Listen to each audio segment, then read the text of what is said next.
Hello दोस्तों, आज की इस वीडियो में हम आपको बताएंगे कि मुगल हरम क्या है और मुगल हरम में सिर्फ किन्नरों को ही नियुक्त क्यों किया जाता था और कैसे शुरू हुई हरम बनवाने की परंपरा। आइए दोस्तों वीडियो को शुरू करते हैं। लेकिन दोस्तों आगे चलने से पहले यदि आपने अभी तक हमारे चैनल को सब्सक्राइब नहीं किया है तो नीचे लाल बटन को दबा के चैनल को सब्सक्राइब कर लें और बेल आइकन बटन दबा दें। चलिए दोस्तों वीडियो को शुरू करते हैं। हिंदुस्तान पर कई सालों तक कई बादशाहों या फिर राजाओं का राज रहा है, लेकिन इस दौरान कई वंशज रहे हैं जिनकी हुकूमत को आज भी याद किया जाता है, जैसे मुगल साम्राज्य आदि। वैसे तो मुगल साम्राज्य का शासन का दौर काफी लंबा रहा है, जिसके बारे में विस्तार से बात कर पाना थोड़ा मुश्किल है, लेकिन कहा जाता है कि हिंदुस्तान पर मुगलों का शासन लगभग सन 1526 से 1707 तक रहा है, जिसकी स्थापना बाबर ने पानीपत की पहली लड़ाई में इब्राहिम लोदी को हराकर की थी। इसके बाद कई बहादुर बादशाहों ने मुगल साम्राज्य का शासन बढ़ाने का काम किया था, जैसे हुमायूं, अकबर, जहांगीर, शाहजहां और औरंगजेब प्रमुख बादशाह हैं।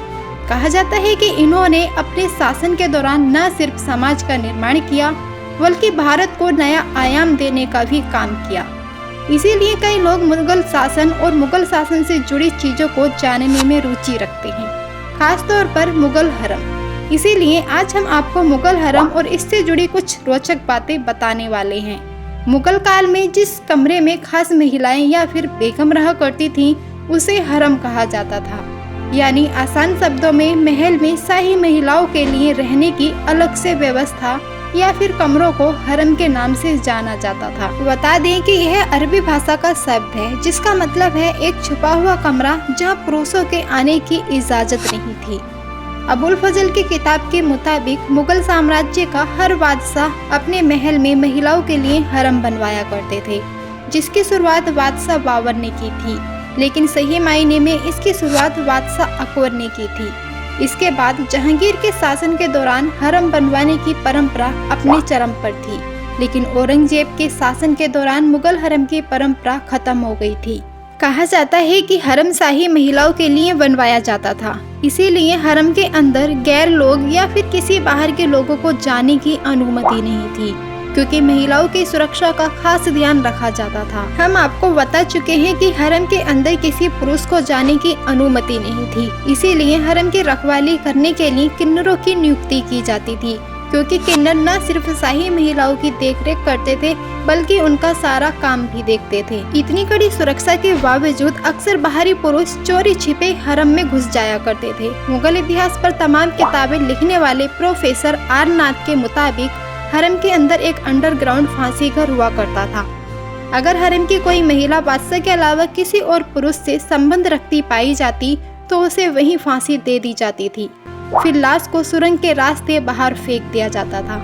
मुगल बादशाह हरम में घुसने वाले बाहरी पुरुषों के साथ क्या करते थे, इसको एक और उदाहरण से समझ सकते हैं। औरंगजेब की छोटी बहन रोशन आरा का दिल एक बाहरी शख्स पर आ गया। वह चोरी छिपे रोशन आरा बेगम तक पहुंच गया। राजकुमारी ने उस युवक को कई दिन तक हरम में छिपा कर रखा। इसके बाद अपनी सेविकाओं से उसे सुरक्षित बाहर निकालने को कहा। रात के अंधेरे में सेविकाएं उसे महल के अंदरूनी हिस्से में भी छोड़कर भाग गईं। सुबह उसे सुरक्षा कर्मियों ने पकड़ लिया और औरंगजेब के सामने पेश किया। युवक को पता था कि अगर उसने हरम में घुसने की बात मान ली तो फौरन मारा जाएगा। उसने झूठ बोला कि वह नदी किनारे से किले की दीवार पर चढ़ गया और शाही महल तक पहुंचना चाहता था। औरंगजेब ने उससे कहा कि वह जिस तरीके से किले के अंदर घुसा था उसी तरीके से नीचे उतरे। युवक को दीवार पर ले जाया गया। वह नीचे उतरता इससे पहले ही हरम के किन्नरों ने उसे 60 फीट ऊंची दीवार से नदी में फेंक दिया। दोस्तों वीडियो में दी गई जानकारी कैसी लगी है हमें कमेंट करके जरूर बताएं, और वीडियो पसंद आई है तो वीडियो को एक लाइक करके चैनल को सब्सक्राइब कर लें और साथ ही बेल आइकन बटन भी दबा दें ताकि आने वाली वीडियो सबसे पहले आप तक पहुँच जाए। धन्यवाद।